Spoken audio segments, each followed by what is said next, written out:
अखंडानंद की जय। ओम परम पद निवासी ज्ञानदाता सदगुरु सेवल ब्रह्म महाराज की जय। ओम प्रणवाधिवक्ता मोक्ष मार्गाचार्य सदगुरु श्री रमुजलाल महाराज की जय। ओम मोक्ष मार्ग धर्म की जय। सौने जय परमात्मा। परम पूज्य સદગુરુશ્રીઓના આશીર્વાદ તથા પ્રેરણા અને પૂજ્ય ગુરુદેવની આજ્ઞાથી અને એમના આશીર્વાદથી આજે એટલે કે 29 ડિસેમ્બર 2024ના રોજ પ્રણવ સમાજ કલ્યાણ ટ્રસ્ટ દ્વારા 15મો સર્વરોગ નિદાન કેમ્પનું આયોજન થઈ રહ્યું છે. એથી અમને ખૂબ આનંદ છે. સમાજ કલ્યાણ ટ્રસ્ટ તથા વલ્લભ માનવ ઉદ્ધારક મંડળમાં આપનું સ્વાગત છે. પ્રણવ સમાજ કલ્યાણ ટ્રસ્ટની સ્થાપના 2 જૂન 2003ના રોજ થઈ હતી. ઈસવીસન 1989થી અહીં દવાખાનું અવિરત ચાલ્યા કરે છે.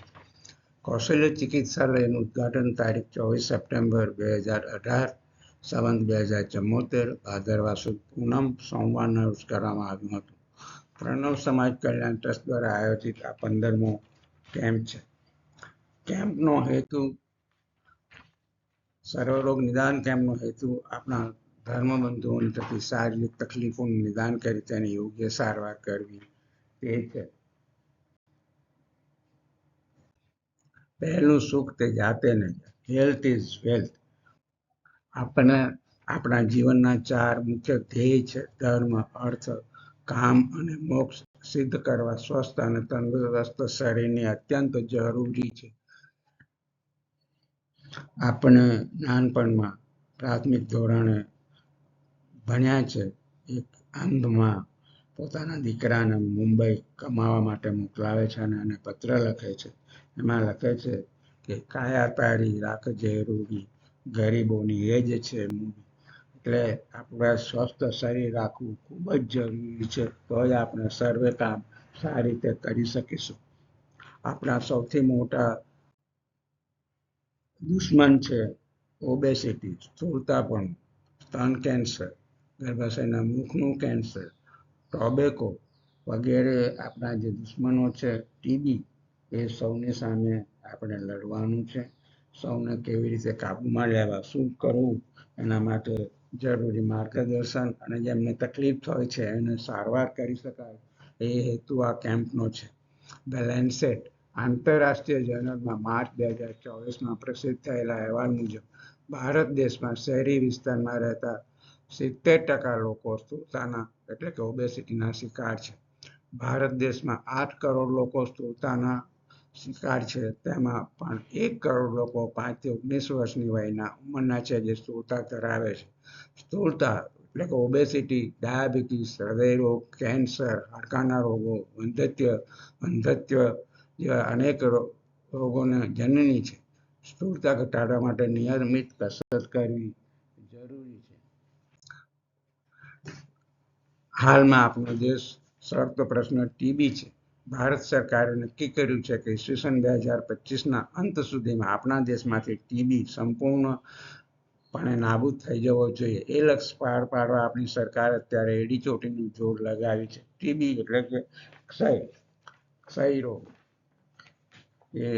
એના માટે અત્યારે આપણી સરકાર નવા નોંધાયેલા દર્દીના નજીકના સંપર્કમાં રહેલા સગા તથા વ્યક્તિઓને ટીબીનો ચેપ લાગ્યો છે કે નહીં તે જાણવા માટે એકદમ અદ્યતન ટેસ્ટ કે જે CYTB તરીકે જાણીતો છે તેનો ઉપયોગ કરે છે. આ ટેસ્ટ સહેલાઈથી થઈ શકે તો દરેક વ્યક્તિએ આ ટેસ્ટ કરવા માટે સહકાર આપવો જોઈએ કે જેથી સુષુપ્ત ટીબી, લેટન્ટ ટીબી થઈ દર્દીની યોગ્ય સારવાર કરી શકાય અને ટીબીને ફેલાવતો અટકાવી શકાય. ટીબીના અનેક પ્રકાર છે. આપણે 24મી માર્ચને વર્લ્ડ ટીબી ડે તરીકે ઓળખીએ છીએ. Multidrug resistant TB, drug resistant TB, બધી જ દવાઓને રેઝિસ્ટન્ટ હોય એવા દર્દીઓને પણ શોધીને સરકાર એની સારવાર કરે છે અને એને ટીબીને નાશવાનો પૂરો પ્રયત્ન કરી રહી છે સરકાર. તો આપણે એમાં સહયોગ આપવો જોઈએ. ટીબી ફ્રી ઇન્ડિયા 2025નું સ્લોગન છે. બીજો આપણો દુશ્મન છે શરીરનો કેન્સર. કેન્સર, વિવિધ પ્રકારના કેન્સર થાય છે. લગભગ દરેક અવયવમાં કેન્સર હોય છે, થતા હોય છે. દાખલા તરીકે બ્રેસ્ટ કેન્સર 22% પ્રમાણમાં છે, સર્વાઇકલ કેન્સર 14% પ્રમાણમાં છે, લંગ કેન્સર પણ 14% પ્રમાણમાં છે, સ્કિનનો કેન્સર થઈ શકે, ઓવેરિયનનો કેન્સર થઈ શકે, કોલોરેક્ટર કેન્સર થઈ શકે, ગર્ભાશયનો કેન્સર થઈ શકે.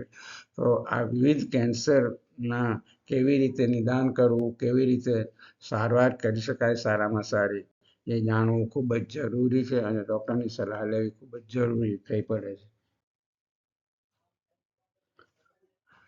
સર્વરોગ નિદાન કેમ્પમાં આપણે બ્રેસ્ટ કેન્સર વિશે થોડી માહિતી મેળવીશું. એ પહેલો નંબર આવે છે લંગ કેન્સર. ફેફસાના કેન્સરથી સૌથી વધારે દર્દીઓના મૃત્યુ થાય છે. પછી આવે છે સ્તન કેન્સર, જે સ્ત્રીઓમાં ખૂબ જ જાણીતો રોગ છે અને 40 વર્ષની ઉંમર પછી કોઈ પણ સ્ત્રીને આ રોગ થઈ શકે, એટલા માટે એના માટે સાવચેતી રાખવી ખૂબ અગત્યની છે. દરેક all women are at risk, કોઈ પણ સ્ત્રીને થઈ શકે. અને શહેરી વિસ્તારમાં દર 30 સ્ત્રીએ એક સ્ત્રીને સ્તન કેન્સર થઈ શકે અને ગામડા વિસ્તારમાં દરેક 60 સ્ત્રીઓમાંથી એક સ્ત્રીને કેન્સર થઈ શકે. જ્યારે અમેરિકા, ઇંગ્લેન્ડ જેવા આગળ પડતા દેશોમાં તો દર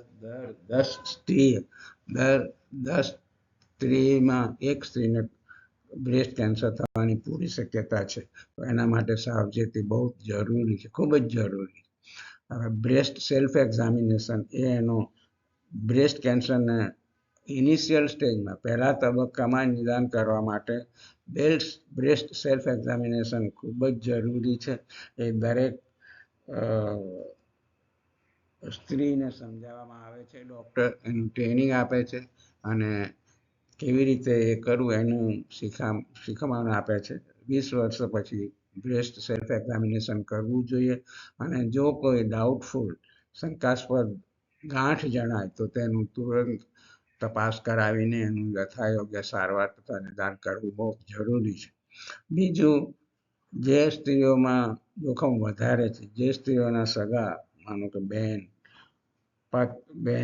પુત્રી, માં કેન્સર થયો હોય તો એવા દર્દીઓને કેન્સર થવાની પૂરી શક્યતા છે. તો એવા દર્દીઓએ દર 30 વર્ષ પછી મેમોગ્રાફી કરાવવી બહુ જ જરૂરી છે, બહુ જ જરૂરી છે. વર્ષમાં એકવાર મેમોગ્રાફી અવશ્ય કરાવવી જોઈએ કે જેથી બ્રેસ્ટ કેન્સરને શરૂઆતમાં આપણે નાથી શકીએ અને એને યોગ્ય ઉપાય કરી શકીએ. 40 વર્ષ પછી દર વર્ષે એક વખત બ્રેસ્ટ મેમોગ્રાફી કરાવવી જોઈએ. જેના સગા, જેને રિસ્ક વધારે હોય તેને કરાવવું જોઈએ.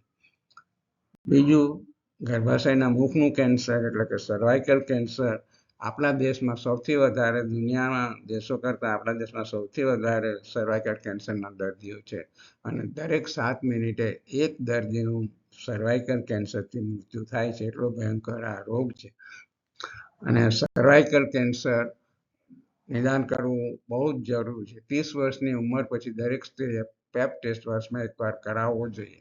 પેપ ટેસ્ટમાં તકલીફ જણાય તો લેપ્રોસ્કોપીની મદદથી નિદાન થઈ શકે છે. પેપ ટેસ્ટ સાદી ગર્ભાશયના મુખના પાણીની તપાસ છે. ગર્ભાશયના મુખનું કેન્સર HPV વાયરસથી થાય છે.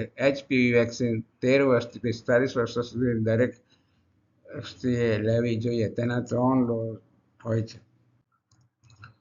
આ કૌશલ્ય ચિકિત્સાલયના દરેક રૂમમાં દિવાલો પર સ્વાસ્થ્યને લગતા વિવિધ વિષયોને સ્પર્શતા અગત્યના પોસ્ટરો લગાવેલા છે, જેનો ધ્યાનથી અભ્યાસ કરજો અને જીવનમાં ઉતારજો એવી અભ્યર્થના.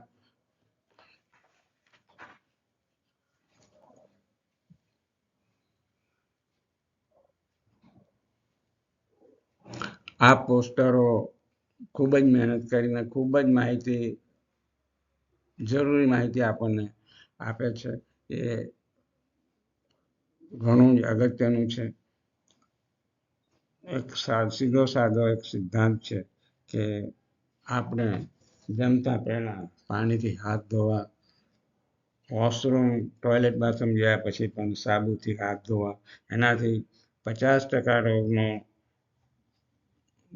નાબૂદી થઈ શકે. ખૂબ જ સહેલો ઉપાય છે કે જે દરેકે ફોલો કરવો જોઈએ, પોતાના બાળકોને પણ શીખવાડવું જોઈએ, હાથ ધોવાની ટેવ પાડવી જોઈએ. અને બને તો ભીડભાડવાળા રસ્તામાં આપણે કોરોનામાંથી શીખ્યા છે કે માસ્ક પહેરીને જવું. માસ્ક પહેરીને જવાથી પણ ટીબીનો ઘણો સહેલાઈથી આપણે કાબુ મેળવી શક્યા. એ ખૂબ જ મહત્ત્વની વસ્તુ છે જે આપ સમજી શકો છો. તો આજે આપણા પરમ પૂજ્ય ગુરુદેવની કૃપા દ્રષ્ટિથી આપણે આ કેમ્પ કરી શક્યા છીએ અને સફળતાપૂર્વક આપણે એને પાર પાડીશું. તો મિત્રો, આપના સહકારની ખૂબ જ જરૂર છે જે અમને મળી રહેશે. ઓમ અખંડાનંદ કી જય. ઓમ પરમ પદ નિવાસી જ્ઞાનદાતા સદગુરુ સેવલગ્રામ મહારાજ કી જય. ઓમ મોક્ષ માર્ગ ધર્મ કી જય. સૌને જય પરમાત્મા.